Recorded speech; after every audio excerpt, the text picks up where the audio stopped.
امام سے پوچھا گیا حضرت عیسیٰ علیہ السلام اور حضور علیہ السلام کے درمیان 571 سال کا کم از کم فاصلہ ہے.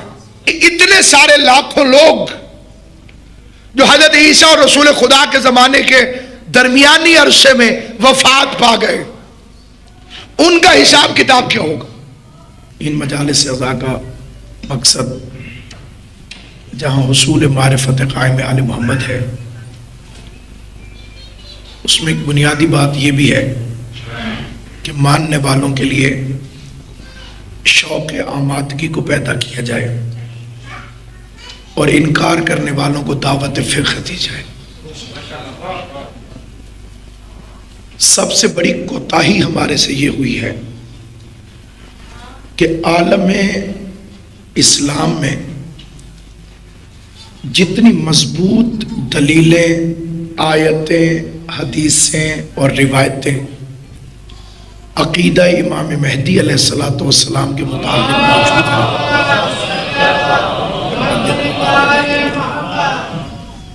اتنی اور کسی عقیدے کے متعلق موجود نہیں ہے. اور جتنا یہ حتمی عقیدہ ہے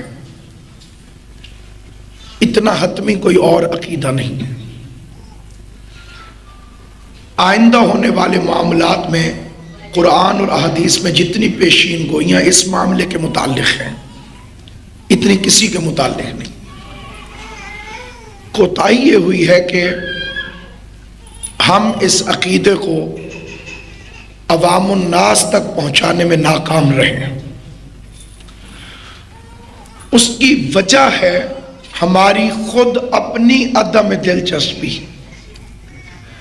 ہم اپنے اس امام سے غافل ہیں جس کی ہم ریت ہیں. ہم غاصبین حقوق امام زمان میں شمار ہوتے ہیں.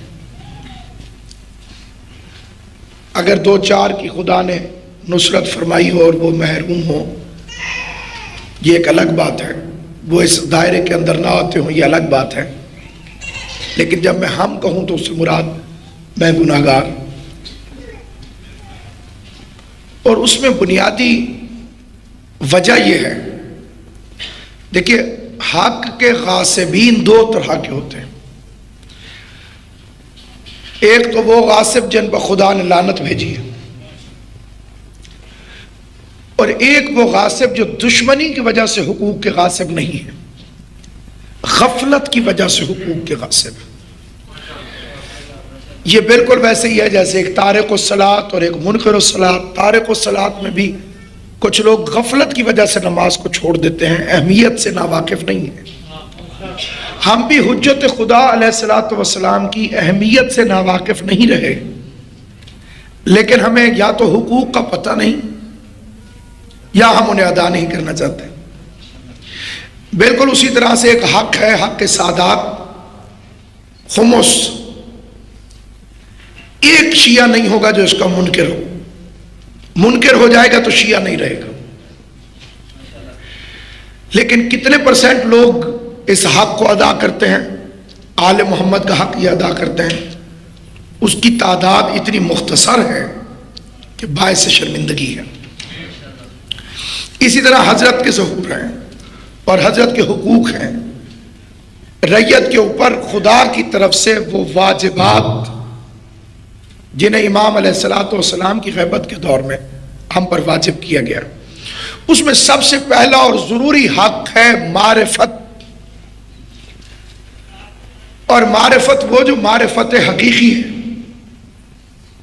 جس کے لیے وہ تسلیم کریں یا نہ کریں. روایت برادران اہل سنت کے پاس بھی بڑے زور کے ساتھ موجود ہے، من مات ولم یعرف امام زمانہ ہی ماتا میتتن جاہلیہ. جو مر گیا اور اس نے اپنے زمانے کے امام کی معرفت حاصل نہ کی، وہ جاہلیت کی موت مرا. جہالت نہیں، جاہلیت. دیکھیے جہالت اور چیز ہے، جاہلیت الگ چیز ہے. کسی کو اب کوئی مسئلہ نہیں آتا تو وہ جاہل ہے، لیکن حضور سے پہلے اگر کوئی مر گیا، حضور علیہ السلام کے آنے سے پہلے، اس دور کو دور جہالت نہیں کہا جاتا، دور جاہلیت کہا جاتا ہے. اب آپ اس کی اہمیت پر آج کی حد تک توجہ فرمائیے. اگر کسی نے اپنے زمانے کے امام کی معرفت حاصل نہ کی تو جاہلیت کی موت مرا، مطلب نہ اس پر نماز آئی، نہ قرآن آیا، نہ رسول آئے، نہ دین آیا، نہ اسے دین کی کسی چیز کا علم ہو سکا. ایک امام کی معرفت کے بغیر جاہلیت کی موت ہے تو نہ نماز قبول ہوگی، نہ روزہ قبول ہوگا، نہ حج قبول، سب بے معنی اگر امام کی معرفت حاصل نہیں کی. اس کے لیے ایک دعائے معرفت ہے جسے پڑھنے کا حکم دیا گیا، مستحبات میں سے ہوتی ہیں تعقیبات نماز، تحقیق بہت زیادہ ہوتی ہے. تو مستحبات میں ہے کہ ہر نماز کے بعد دعائے معرفت کی تلاوت کی جائے. بڑی مختصر سی دعا، اللہم عرفنی نفسک، اے خدا مجھے اپنی معرفت عطا فرما. فإنک ان لم تعرفنی نفسک لم اعرف نبیک، اگر تو نے مجھے اپنی معرفت عطا نہ فرمائی تو میں تیرے نبی کی معرفت کو حاصل نہیں کر سکوں گا. اور پھر کیونکہ یہ بھی میں خود حاصل نہیں کر سکتا، ہدایت اور معرفت یہ دو چیزیں ایسی ہیں جن کا تعلق براہ راست خدا سے ہے. اللہ سے ہی کہنا پڑتا ہے کہ تو عطا فرما، اہدنا الصراط المستقیم، تو مجھے ہدایت کر صراط مستقیم کی طرف. ہدایت بھی وہ دیتا ہے، معرفت بھی وہ عطا کرتا ہے. پھر خود کہا اللہم عرفنی نبیک، خدایا مجھے اپنے نبی کی معرفت بھی تو ہی عطا فرما. فإنک ان لم تعرفنی نبیک لم اعرف حجتک، اگر تو نے مجھے اپنے نبی کی معرفت عطا نہ فرمائی، یا اگر میں تیرے نبی کی معرفت حاصل نہ کر سکا تو میں تیری حجت کی معرفت حاصل نہیں کر سکوں گا. کیونکہ ہر دور میں یہ دعا نماز کے ساتھ پڑھی جاتی رہی. اس دور میں مراد قائم آل محمد. اب اگلا فقرہ سنیے، اللہم عرفنی حجتک، یہ دعا کا آخری فقرہ ہے. خدایا مجھے اپنی حجت کی معرفت بھی عطا فرما. فإنک ان لم تعرفنی حجتک ضللت عن دینی، اللہ کی معرفت کا نقصان یہ ہے اگر حاصل نہ ہو سکی تو نبی کی معرفت نہیں ملے گی. اگر نبی کی معرفت حاصل نہ ہو سکی تو نقصان یہ ہوگا کہ حجت کی معرفت حاصل نہیں ہو سکے گی. لیکن اگر حجت کی معرفت حاصل نہ ہو سکی تو اب یہ نہیں ہے کہ کسی اور کی معرفت نہیں ملے گی. زللت عن دینی، میں اپنے دین سے گمراہ ہو جاؤں گا. اب آپ معرفت کی اہمیت میں دو چیزوں کو مد نظر رکھیے. پہلی بات، اگر یہ معرفت حاصل نہیں ہوئی تو اس کا نتیجہ یہ نکلے گا کہ ہم جاہلیت کی موت مریں گے، نہ کہ جہالت کی. اور دوسری بات کہ اگر یہ معرفت حاصل نہ ہو سکی تو ہم اپنے دین سے گمراہ ہو جائیں گے. یہ دو باتیں معرفت کے حصول کے لیے بنیادی طور پر ذہن میں رکھنا ضروری ہے. اس کی اگلی بات، معرفت کی دو قسمیں. حضرت امام جعفر صادق علیہ السلام ایک فرمان ہے، اگرچہ اردو میں ڈھلنے کے بعد بھی تھوڑا سا مشکل رہ جاتا ہے، لیکن میں کوشش کروں گا کہ میں اس کی تشریح کر سکوں. امام علیہ السلام فرماتے ہیں کہ ابرار کی نیکیاں مقربین کے گناہ ہیں. مدارج ہیں مختلف.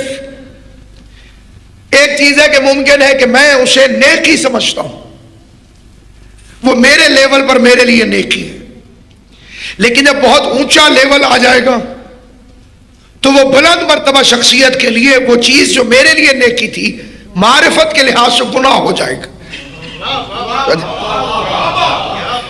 کیونکہ خدا معرفت سے زیادہ عطا نہیں کرتا, اور کیونکہ خدا براہ راست بھی عطا نہیں کرتا, آل محمد کے ذریعے سے عطا کرتا ہے, اس لیے حضور علیہ السلام نے اللہ سے مدد طلب نہیں کی تھی. وَاجْعَلْ لِي مِن لَّدُنْكَ سُلْطَانًا نَصِيرًا, مدد کرنے والا سلطان عطا فرما.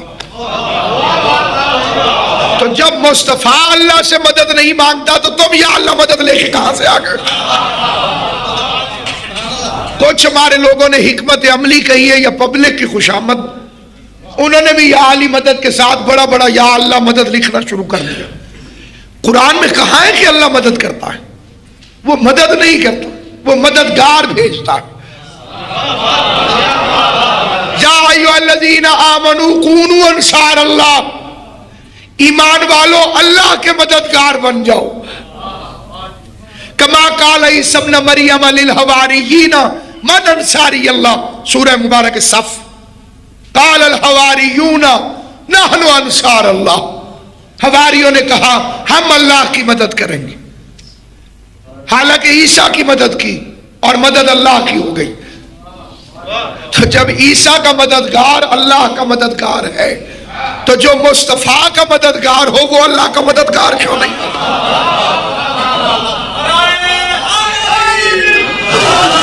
اور جب اس طرح معلوم ہوا کہ یا علی مدد سنت الہیہ ہے, اس لیے یا علی مدد کا منکر اللہ کا منکر ہے, اسے گویا اللہ کا انکار کیا.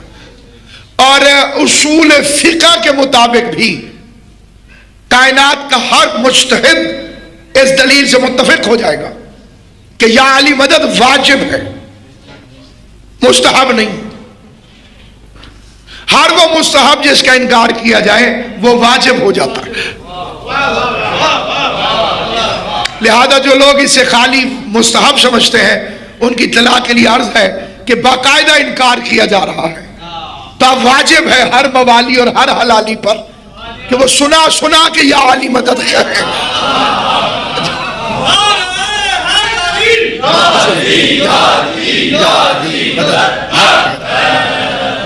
یہاں پر ایک طبقہ ہمارے اندر ایسا بھی پیدا ہو گیا ہے کہ جو ایک بہانے سے ہم سے یا علی مدد چھڑانے کے لیے اس نے ایک بہانہ تراشا. اس بہانے پہ بھی آپ توجہ کیجیے گا. کہیں گے صاحب ہم تو امام زمان علیہ السلام کی رعیت ہیں اور ہمارے امام تو امام مہدی علیہ السلام ہیں, تو ہمیں یا مہدی مدد کہنا چاہیے, اب تو یا علی مدد چھوڑ دینا چاہیے, یا ہمیں مہدی مہدی کرنا چاہیے, یا علی تو نہیں کرنا چاہیے. تو ان کی اطلاع کے لیے عرض ہے کہ جب امام مہدی ظہور فرمائیں گے تو وہ بھی مہدی مہدی نہیں کروائیں گے, وہ بھی یا علی یا علی یا علی, ان کا وظیفہ بھی یہی. تو لہذا یہ جو ایجادات کرنے والے لوگ ہیں بالکل ہماری حالت وہی ہے کہ جب ٹیچر کلاس روم سے چلا جائے تو ہر طرف شیطانیاں شروع ہو جاتی ہیں. حجت خدا اگرچہ یہ کہنا بے وقوفی ہے کہ غائب ہے, نظروں سے غائب ہے, عقیدوں سے غائب نہیں, شریف لہو سے غائب نہیں, قلب مطمئن سے غائب نہیں, قلب سلیم سے غائب نہیں. اب سامعین گرامی, کیونکہ فتنے بھی اٹھنے ہیں اور لوگوں نے اپنی اپنی مرضی کا دین بھی بنانا ہے, وہ نہیں ہے تو وہ آ کر اپنے اپنے طریقے سے, جیسے چند دنوں کے لیے موسیٰ غائب ہوئے تو سامری نے نیا دین ایجاد کر لیا, کیونکہ یہودی حجت کی غیبت برداشت نہ کر سکے.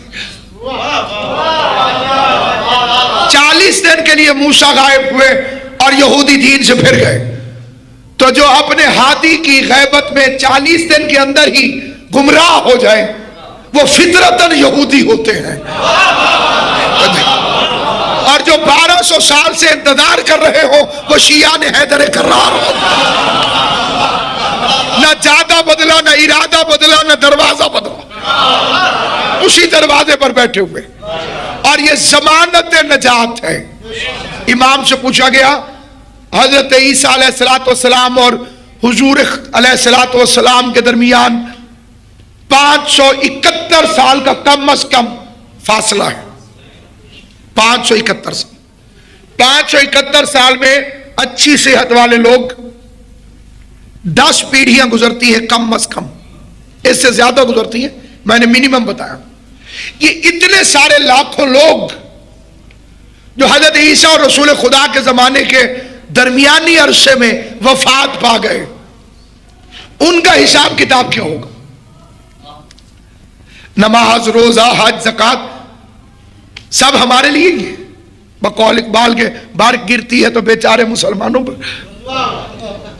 اتنے لمبے لمبے چوڑے چوڑے سوالات ہم سے ہوں گے، اور پھر بھی مولانا صاحبان کے نزدیک جنت مشکوک ہے۔ وہ جو 571 سال میں لوگ چلے گئے انہیں جنت کیسے ملے گی؟ تو سامعین گرامی، ان کا امتحان صرف ایک عقیدے میں ہوگا۔ حضرت عیسیٰ جاتے جاتے ایک فکرہ کہہ کے گئے، یاتی من بعدی اسمہ احمد، میرے بعد ایک آئے گا اس کا نام احمد ہے۔ امام نے فرمایا جو حضور کا انتظار کرتے کرتے مر گیا جنت میں جائے گا۔ اور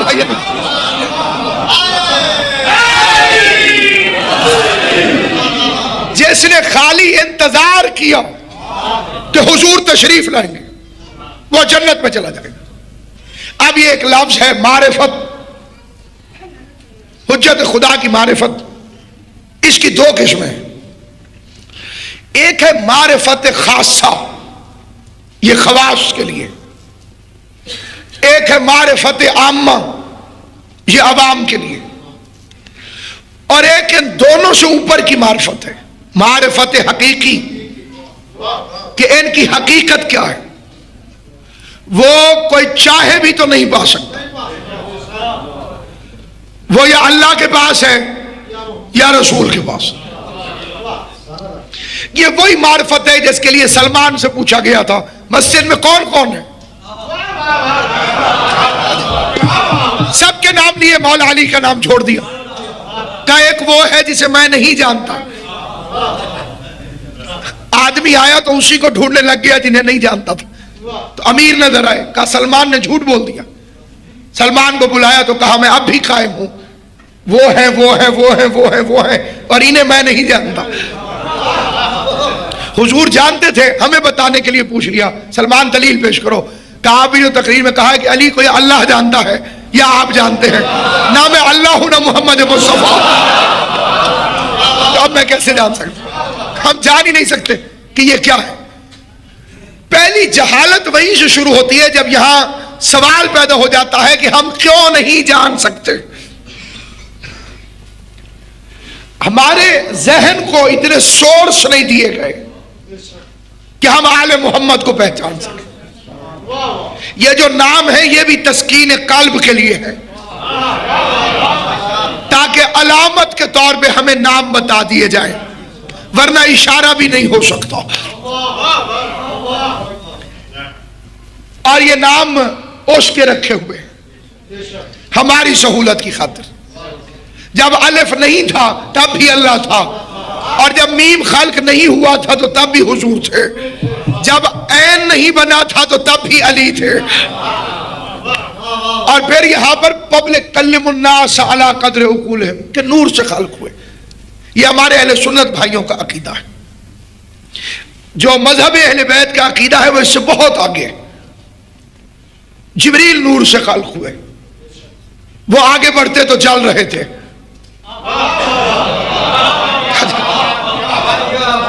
یہ نور ہے نا، جبرائیل نور ہے، اگر یہ آگے بڑھتے تو چل رہے تھے، اور حضور چمڑے کی جوتیوں سمیت چل رہے تھے، کیونکہ وہ جوتی حضور کے قدموں سے لپٹی ہوئی تھی، تو اس وقت وہ اپنی طینت میں جبریل کے نور سے افضل تھی، اور بہار الانوار میں امیر المومنین کا فرمان ہے، کہا کہ اگر اس نور پر جسے آپ نور کہتے ہیں میرا نام نہ لکھا جاتا تو اس میں روشنی پیدا نہ ہوتی۔ توجہ ہے کہ نہیں؟ آپ معلوم ہوا جہاں علی نہیں وہاں اندھیرا ہے۔ اب جہاں علی نہیں معلوم کس کے کلمے میں اندھیرا ہے، کس کی آذان میں اندھیرا ہے، کس کی نماز میں اندھیرا ہے۔ نظر آیا لا الہ الا اللہ محمد الرسول اللہ فلاں فلاں فلاں، تو امام کے چہرے پہ جلال آیا، اور امام کے فکرے تھے غیروا کل شیء حتی ھذا، ہر چیز کو بدل دیا تم نے، یہاں تک کہ اس کو بھی۔ فرمایا کہ عرش پر لکھا ہوا تھا لا الہ الا اللہ محمد الرسول اللہ علی امیر المومنین، اور پھر فرمایا کہ اے ابن قاسم ابن معاویہ، خدا کی قسم خدا نے کسی چیز کو خلق نہیں کیا، اس میں جان نہیں آئی جب تک اللہ نے اس میں علی اور ولی اللہ نہیں لکھ دیا۔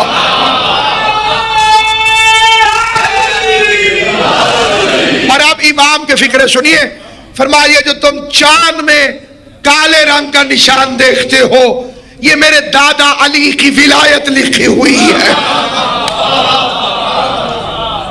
غور ہے یا نہیں؟ اچھا اب پبلک پریشان ہوگی یہ کیا لکھا ہوا ہے، ہمارے امام نے تو ہمیں بہت پہلے بتا دیا۔ اب آتا ہے معرفت کا اگلا پہلو، اس میں اب ظاہر ہے کہ میں آپ حضرات سے اکثر اس اعتراف کو بیان کیا کرتا ہوں کہ میری تقریریں قطعاً پرائمری لیول کی ہوتی ہیں، اس کے اوپر کا میرا اپنا معرفت نہیں ہے، تو میں کیسے، میں چھوٹے بچوں کے لیے پڑھتا ہوں، بڑوں سے دعا لے لیتا ہوں۔ سامعین گرامی، جو ہمارے پاس معرفت کا ذخیرہ ہے، ہمارے سے مراد ماننے والوں کے گھروں میں،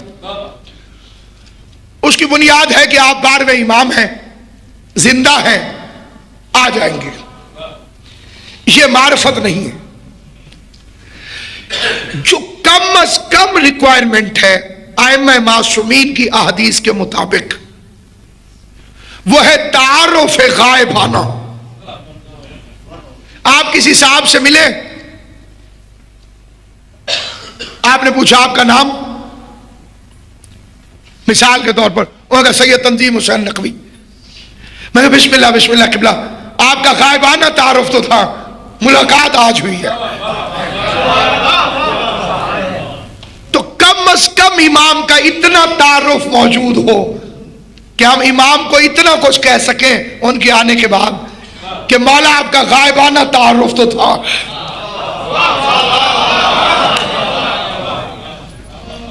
زیارت آج ہو رہی ہے، اور یہ بھی حتمی روایت ہے کہ کوئی مومن نہیں ہوگا، کوئی مومن جو امام کو دیکھنے کے بعد کہے کہ میں نے نہیں دیکھا ہوا تھا،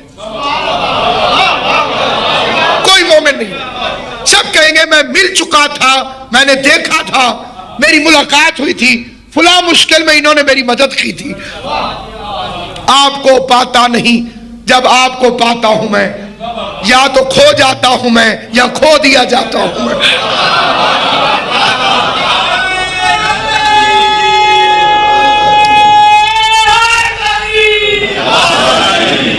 آج سے 20 سال پہلے جب ٹیلی ویژن آپ کو یاد ہوگا بس اتنا ہی چلتا تھا کہ پہلے ایک ٹون آتی رہتی تھی، انتظار فرمائیے لکھا ہوا ہوتا تھا، تھوڑی دیر کے لیے آیا اور پھر رات کو 12 بجے قومی ترانہ لگا خدا حافظ۔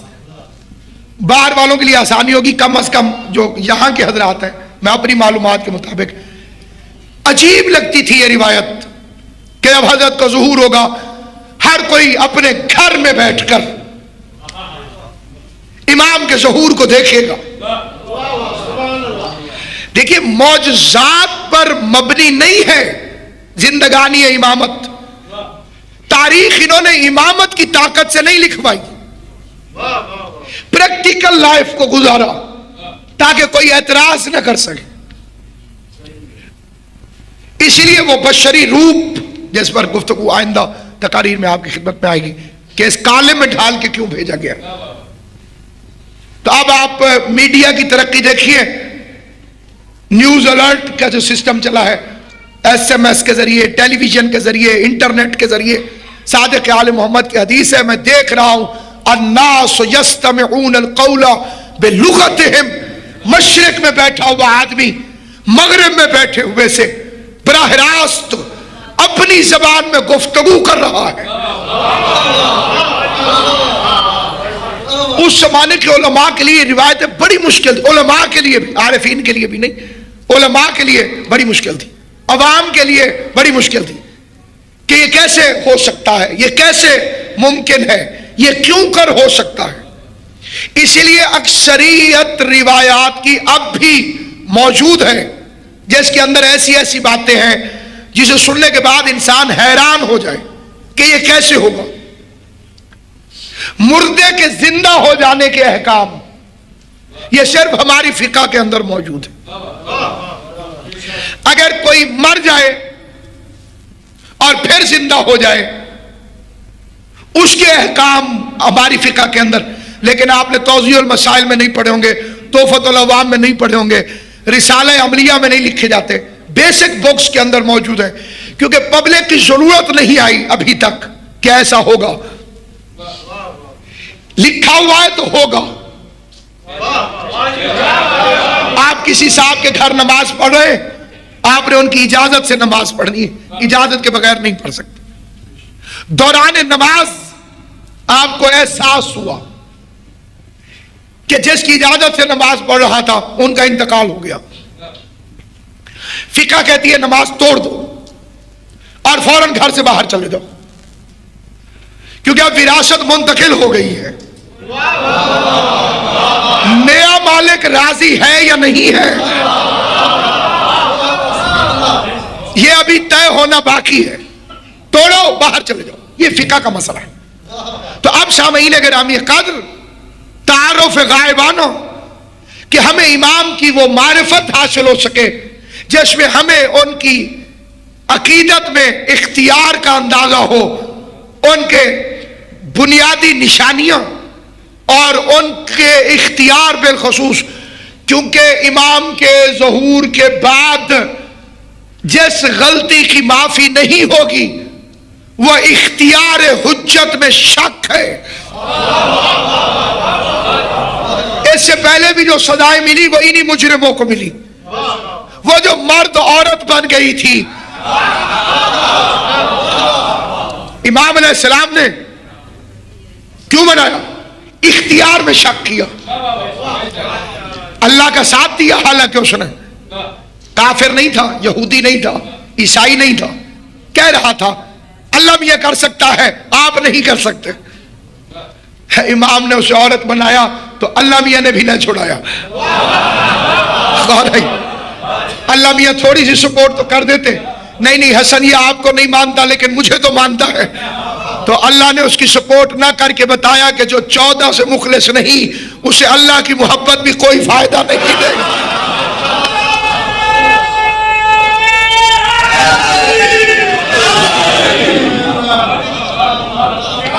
مجھے اپنے بچپن میں یاد ہے، میں لاہور میں جب پہلی دفعہ آیا تھا 6 جولائی 1986 کو یہاں کانفرنس کے اندر، تو داتا صاحب کو بھی دیکھنے کا شوق، مینار پاکستان بھی دیکھنے کا شوق، داتا صاحب کی طرف نکل گیا، بھوک لگی ہوئی تھی، اس سامنے دیگیں تیار تھی، تو میں نے کہا داتا ہیں تو بانٹتے ہوں گے، میں نے یوں ہاتھ کر دیا، میں نے کہا مجھے بھی دو، اس نے کہا ٹھہرو ابھی کوئی آئے گا وہ خریدے گا۔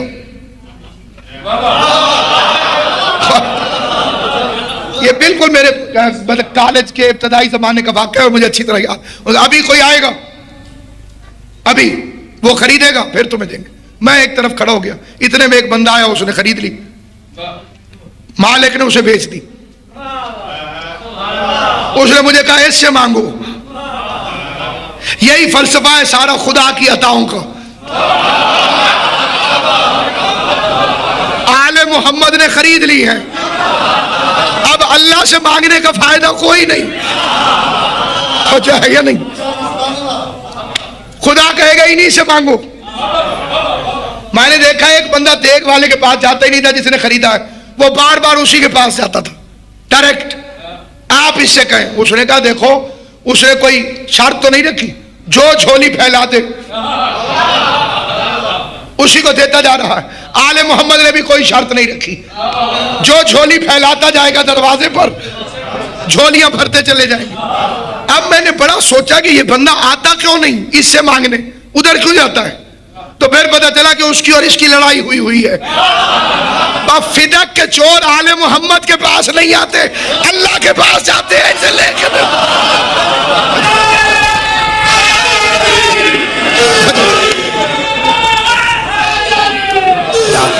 علی بھائی کیونکہ یہ ڈیفالٹر ہے اس لیے اللہ ہی اللہ, ادھر نہیں آتے.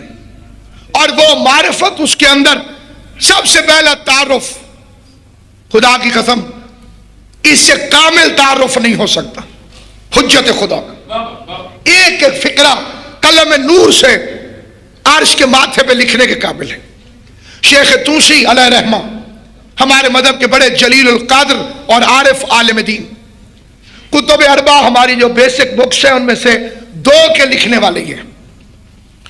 ان کا درود توسی نہایت مشہور اور معروف ہے. ہر معصوم پر انہوں نے درود لکھا, اور جب حضرت کے درود پر آئے تو اس میں امام کا تعارف غائبانہ کروا دیا. والصلاۃ والسلام, یہ صلاۃ سلام امام زین العابدین نے صحیفہ کاملہ میں امیر المومنین کے صحیفہ کاملہ کے اندر امام زین العابدین نے امیر المومنین کے شیعوں پر بھی درود بھیجا ہے. جو صاحبان ولایت امیر المومنین ہے وہ امام کی نگاہ میں درود کے لائق ہے. اور یہاں درود بھیجا جا رہا ہے اللہم صلی وسلم علی صاحب دعوت النبویہ. اے خدا اس پر درود بھیج قائم آل محمد پر. کون؟ جس کی دعوت حضور جیسی دعوت ہے.